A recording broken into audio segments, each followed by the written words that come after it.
Minnesota. Potential closeout game for the Spurs tonight. And they would actually close this down in a hurry. Stefan Castle slings it to Wemby, somehow reaches back and throws it in. Spurs on a 7-zip run to begin the second quarter. And then Carter Bryant can't get that to go, but Castle, who was everywhere tonight, just too much man inside. He was on a mission.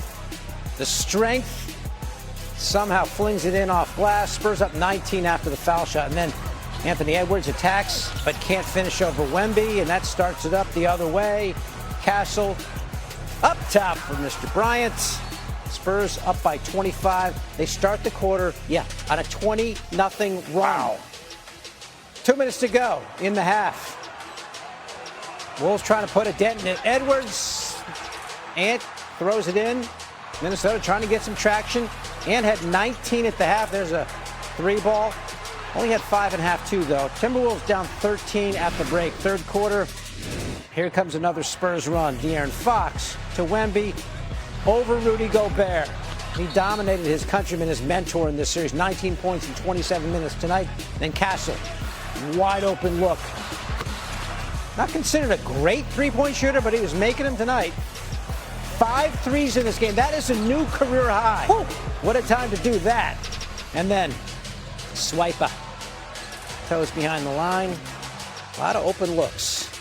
And the Spurs weren't missing many. Fox had 21. Castle muscling his way in, finished with 32. Spurs by 26 after 3. Check this out. Castle going to drive and finish easy. During the ensuing timeout, Ant goes over to the Spurs bench and starts congratulating them. There's 8 minutes to go in the game. Picture tells a story there. An absolute blowout. The Wolves get run off their own floor. 139-109. The final. The Spurs back in the conference finals for the first time in 9 years. The Spurs star of the game, Stefan Castle, joins us now. Hey, Stefan, we were all ready for Minnesota to protect its home court, play tough in Game 6, and you guys jumped on them right from the get-go. Give me a sense of what happened in that first half. I just think it was an extreme high level of urgency coming from us, knowing the circumstances. They're a good team. I feel like they play better at home. So I feel like the toughest game of a series is a closeout series. So just coming out here, just paying attention to detail, trying to guard and defend the right way without fouling. I feel like we give ourselves a chance to win any game like that. What was your mentality in this game? Because it seemed like you were kind of aggressive, more so than usual on the offensive end. Just letting the game come to me. Taking the shots that were there. I seen that they switched the matchup, so I was able to get a couple early open ones and start my rhythm early. But, just trying to keep my teammates involved in the action, even when I have a 5-man on me. But, just staying aggressive throughout that. Hey, Stefan, you know how many threes you hit tonight? 5, I think. Yes, and you know what that is, don't you? That's a new career high for you. You never hit 5 in an NBA game before. Oh, yeah. How does that feel? That feels great. I feel like I did it at a perfect time. No better time to do it in the playoffs. Okay, so what happens now? What are the travel plans? I think we're going home tomorrow. Stay here, chill. Probably watch the film tomorrow. But, I think we're flying home tomorrow morning. All right. Of course, you're eventually flying to OKC. You get the Thunder. They have not lost yet this postseason. A couple sweeps. Give me your sense of this best of 7 as you get ready for it. It's going to be tough. It's going to be physical. We're 2 teams that are at the top of the West. A lot of aspirations for this season. So, it's going to be a tough best of 7. You did beat them 4 times in 5 games this season. Do you guys feel like you have the edge on the defending champions? Well, for us, we have nothing but confidence in ourselves against anybody. But, just seeing how they played earlier in the year, it definitely gives us a little bit more confidence. But it has nothing to do with the postseason. So just taking it game by game. Well, I'll tell you what. People are looking forward to this Western Conference Finals. The Spurs and the Thunder getting it going. Stefan Castle, 32 points on the night to lead his team to the Game 6 win. Hey, Stefan, we appreciate the time. Thanks for joining us. Thank you. I appreciate you. Game 1 of Spurs Thunder is Monday night. This will be just the 8th series ever pitting two teams with win percentages of .750 or better. It's been 28 years since we last saw it, the 1998 NBA Finals between the Jazz and Bulls. Jordan's last dance, the shot, you know the rest. Here's Wemby on going to the conference finals. Just the words conference finals is crazy. Like, it's like something I heard, my whole life. And now being in it is just special. It's hopefully many more conference finals to come next year's. I think you went down to the Spurs bench with 8 minutes to go in the game. Like, what was kind of the thought process to do it in the middle of the game there rather than kind of waiting for the end? I mean, at that point, you ain't going back in, so you're just trying to get them the respect they deserve. I feel like you're supposed to build championship habits or playoff habits in the regular season. Yeah, great question. I think so, yeah. Just a follow-up to that, do you not feel like you'd have? Do I feel like what? That you have built the habits during the regular season? No, we didn't build the habits during the regular season, no. And you mentioned building championship habits in the regular season. Does that start with you? Does that start with coach? Is it a collective thing? Like, where does that really start? It's collective, yeah. It's a collective effort. But it definitely starts with me, yeah. Our hoops analyst, Monica McNutt, joins us now. Monica, the Spurs took all the drama out of it, turned it into a laugher, ants shaking their hands midway through the fourth quarter. How did San Antonio make this look so easy tonight?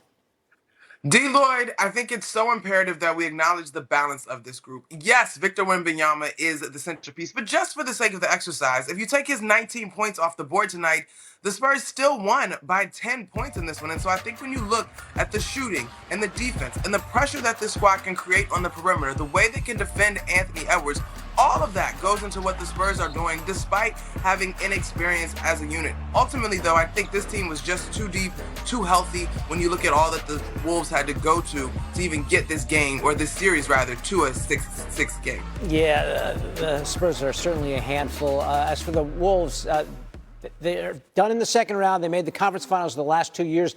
Has this team taken a step backward, or are just the Spurs that good? Listen, I think two things can be true.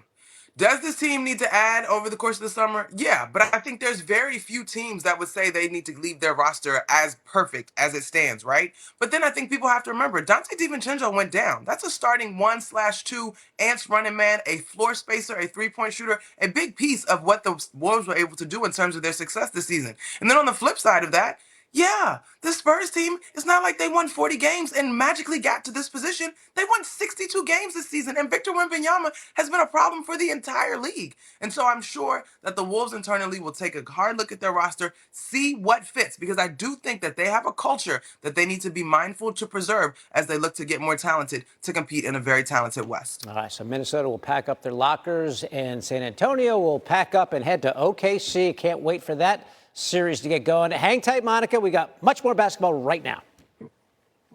We do, David. East semis. Cleveland's won 3 in a row over Detroit, putting the top-seeded Pistons on the brink. And the Cavs entered Friday's Game 6 undefeated at home in these playoffs. Pistons just trying to force a Game 7. Late first half, Detroit's up 9. Cade Cunningham had 6 threes in the Game 5 win.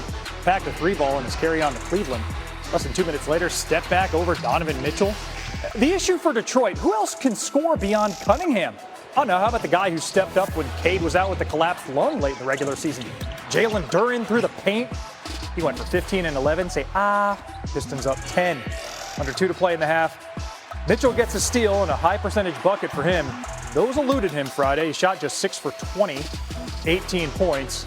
Cavs down 3 at the half. First possession after recess. Cunningham, hesitation, splash.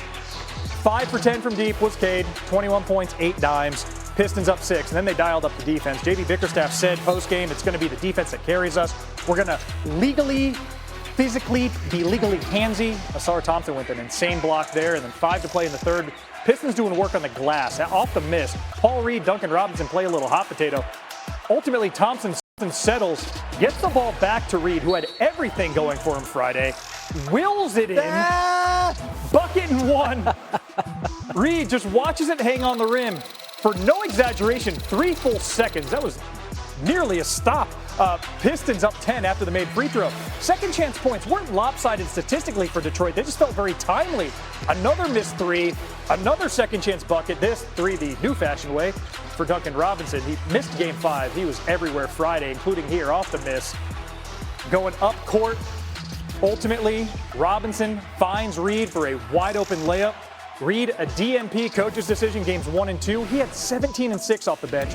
Pistons up 14 after 3. Early fourth, still up 14. Robinson, 3 of his 14 in 20 minutes off the bench. Hey, if you made the 2.5-hour drive from Detroit, this was worth the trip. Under 7 left. This embodies the Cavs' evening. James Harden misses. He had 23 points, and he stays on the court. At this point, you assume there's some measure of perspiration.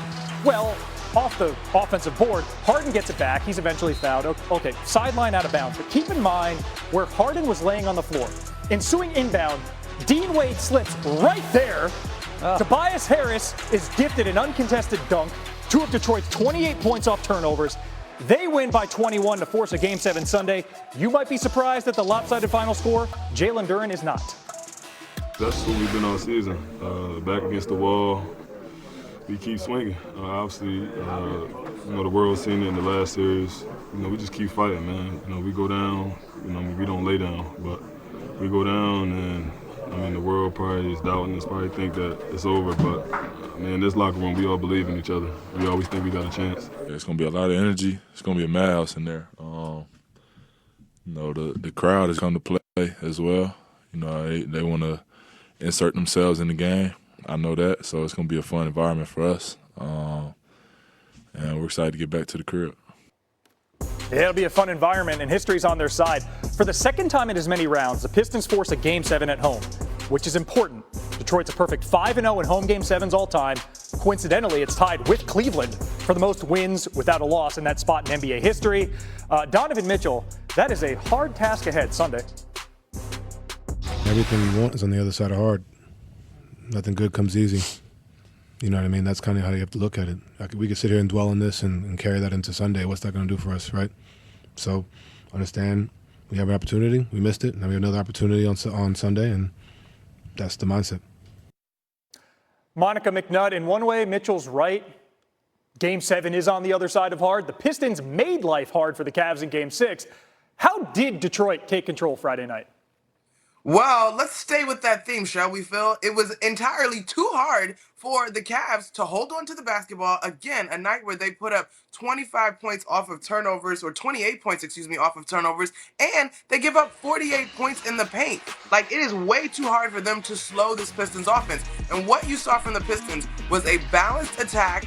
They used their bench. They got a monster performance from their bench with 48 points. And Jalen Duren in particular with 15 points and 11 rebounds in this one. He came back to himself. This is just his second double-double of this series. You can even throw in some love for Paul Reed, especially when you talk about that bench point situation.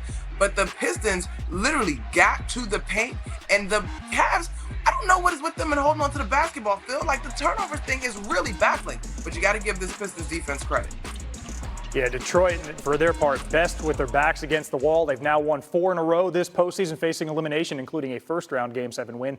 This Game 7 for a ticket to the Eastern Conference Finals tips at 8 p.m. Eastern on Sunday. Monica McNutt, thank you so much.